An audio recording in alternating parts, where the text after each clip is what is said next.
This is episode 322, and I'm going to ask the question, do you question your AI? Welcome to the Content Queen podcast. I'm your host, Mariah, entrepreneur, storyteller, digital nomad, creator of Content Bootcamp, and founder of Content Queen with over 10 years experience in marketing. This podcast is here to help you create your ideal content marketing plan by blending storytelling and strategy. So let's get into it. Hello, gang. How are we? All right, AI. The age-old question everyone's talking about. It's actually kind of a bit boring, isn't it? The whole topic of AI. But I had some conversations this week, so I wanted to talk about it. And I noted down something that happened last year that I was like, I feel like I need to do something on this eventually. So we're going to do something about it.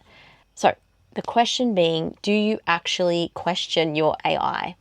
Now, I'm going to go back to last year and I saw this unfold. So I wasn't part of it. I just saw it unfold from, behind my iPhone screen from afar. And I saw in the United States a content creator create a piece of content. They are a business owner, but yes, they also create content. They are very thought leadership, very outspoken, etc. And in one of those posts, they were calling people out, making really bold statements and sharing quite strong opinions, which we love. Obviously if there's something that's happened and something needs to be said and that's part of your brand, that is fine. By all means, do it. I'm not saying not to.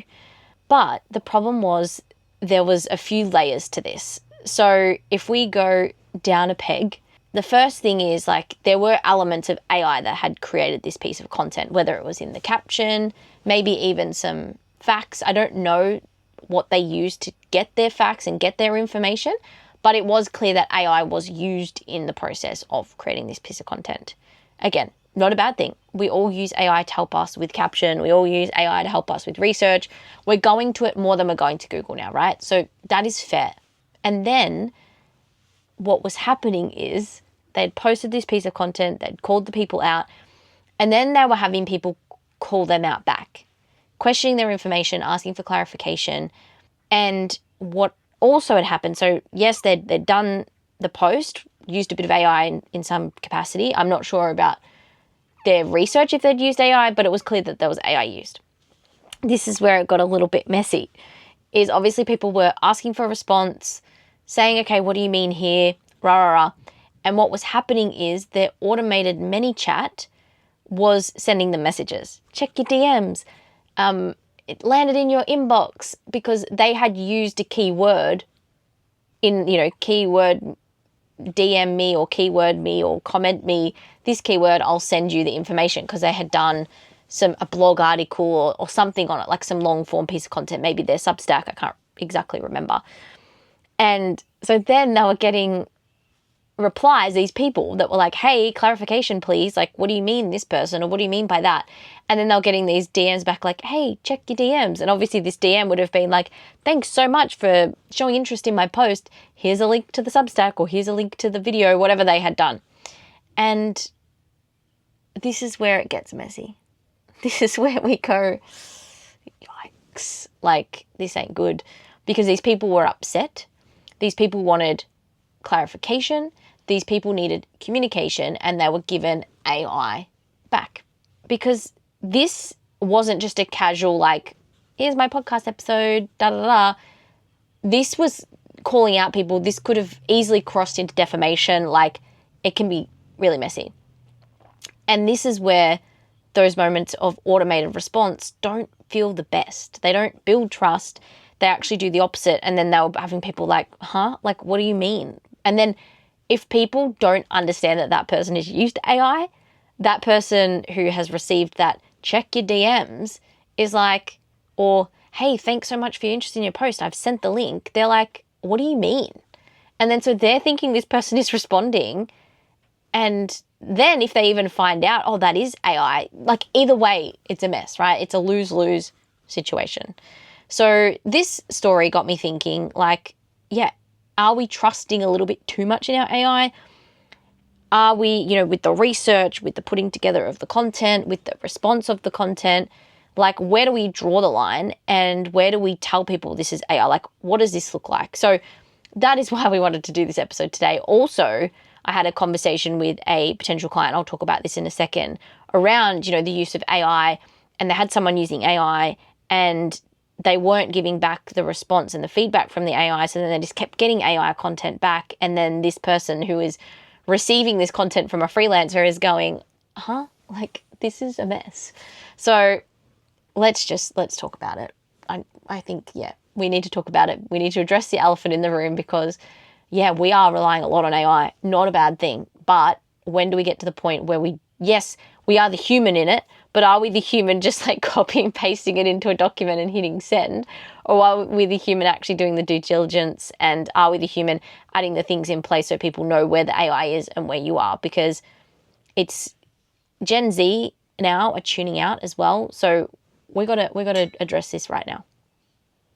Okay, so part one is really the two ways we use AI and where it can go wrong. So the first one being AI and communication, DMs, comments, ManyChat, comment triggers, AI replies. These tools are amazing and they allow you to make sure that your comments are being monitored, people are getting stuff, because we know on this Instagram platform, it's like, link in bio, and then you got to go to the bio, and then, although actually I'm finding that's working again, but anyway, that's fine. But we're trying to eliminate the friction. So we get some AI in, we eliminate the friction, great, until it creates more friction, until people are like, I don't even know if this person is even here. So it helps you remove the human until we need to add the human back in, right? So connection doesn't really happen in the automation. It happens when you actually show up and be present. The automation is a way to get people to where they want to go very quickly.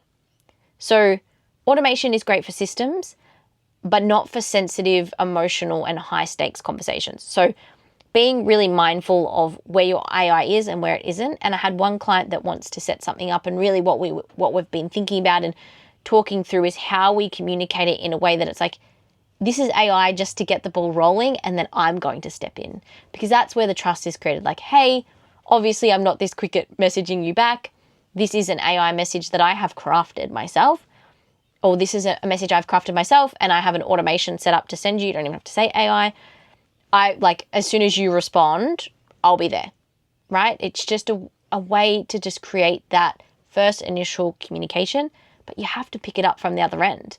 Otherwise, people are just going to sit there going, what is going on? And then also thinking about what you set up as your trigger words or what you put together with your content. Like every time you post something and you use those trigger words, like, okay, is this post a bit controversial? Should I actually turn off the trigger word for this and just manage it myself? Like, honestly, this is a conversation you've got to have case by case. And that's why just using AI, pumping stuff out is just not going to work. You need to have that element of you in it, or someone in your team that's going to go, all right, we need to make a call here. It's not about overthinking everything. It's just about having a process that means people feel like they're being connected with someone and not just shoved off to AI so that you can continue to do whatever it is you're doing and not creating the impact. So all in balance, right?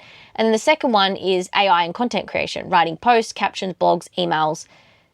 That's fine. But the issue is people copy, paste, and post. They might go through it to remove the M dashes, make it sound a little bit like them. But I don't think often that message is this accurate?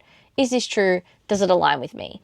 There's been many a times where something's been spat out to me and I'm like, hang on, where did you get this from? And they're like, oh yes, sorry, da da da da. You have to question the facts. And I know it sounds simple, but when we're busy and when we've got stuff to get out, I know it gets skipped as well, right? So that's why it's just going back, questioning it, because AI can write as fast, it can search the internet as fast as you want, but it's not always right. And I think we're just got in our minds that because this bot is trawling every ounce of the internet, that it is completely factually correct. And it's not.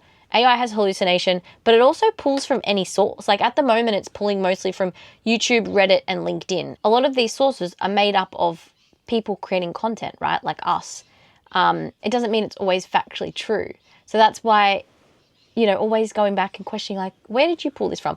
And it might go, oh, this is a document you sent me 3 weeks ago, da da da. Cool.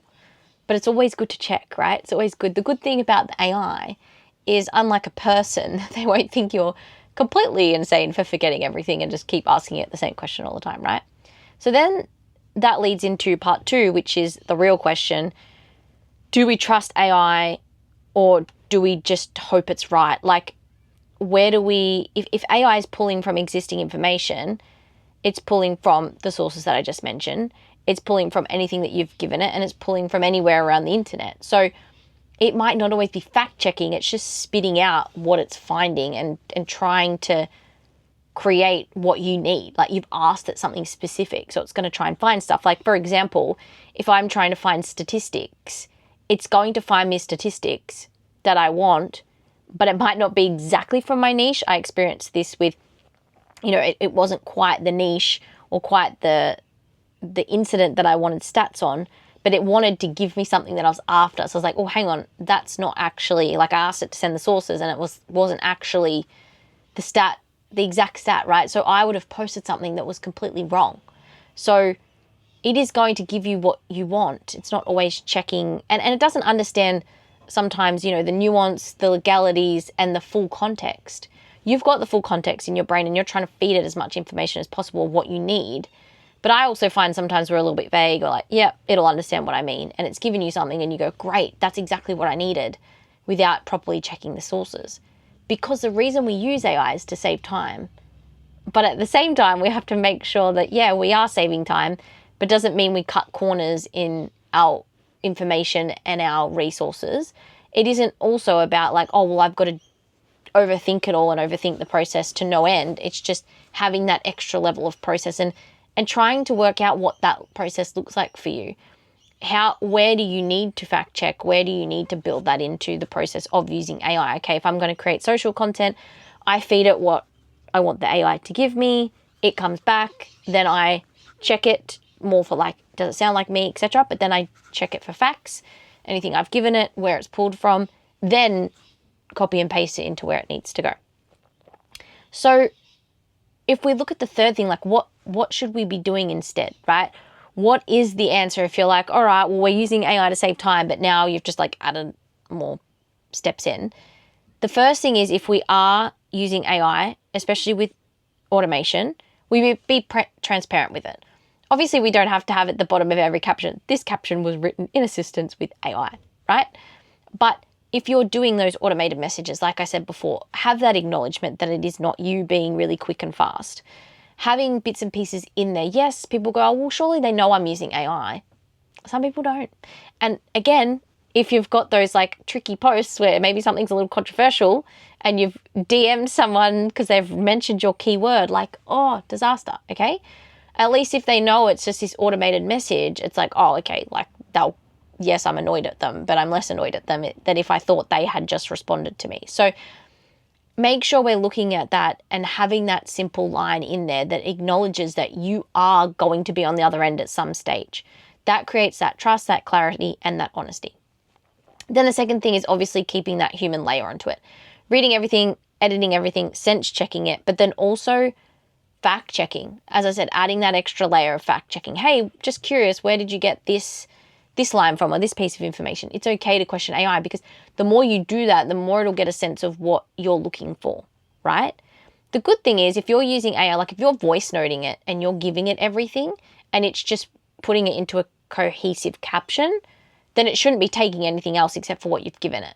And that's, to be honest, what I use a lot of AI for, is voice notes I've gotten from my clients of just bringing it together into something that is cohesive and makes sense. If they've already done a video and we need something to go with it, like we're not going outside of what they've created, right? But then we also have to check, is there anything in here that they've just sneaky added in, what's going on? Because it happens, right? There's things you're like, oh, apologies, and then they fix it.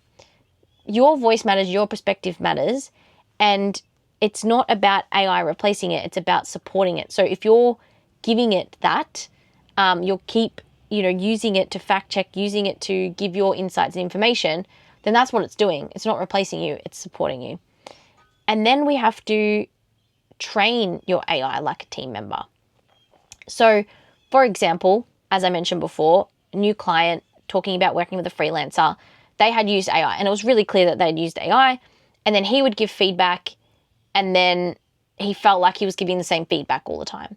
And because she was using AI to spit out the information, the content felt off, and that's when we go, okay, is she feeding that feedback back to the AI. Because as I said, we get busy, right?